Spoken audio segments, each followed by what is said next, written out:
যদি 10-15 মিনিটের মধ্যে এর কোনো কিছু যদি বীজ না পাই, আল্লাহর কসম খেয়ে বলছি 50,000 ব্যবসায়িক আমরা মনের কোনো সমাধান চাইবো না, আমরা ব্যবসা ছেড়ে দিব। কিন্তু তোমাকে আমি গদি ছাড়া করে ছাড়বই।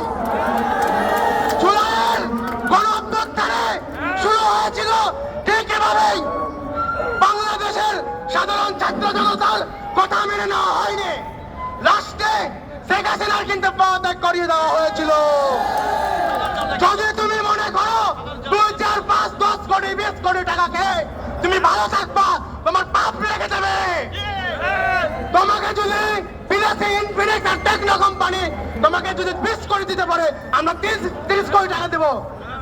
ঠিক আছে, আমরা শুনো, তোমাদের ঘুষ চাই, তোমরা ঘুষ চাইবা, কিন্তু আমাদের প্রত্যেক ভাগ বেঙ্গলা।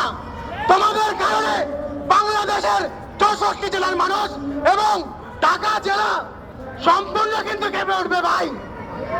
যদি আমাদের দাবি না মেনে নেওয়া হয়, আমরা কিন্তু এর পরবর্তী পদক্ষেপ নিয়ে ছাড়বো।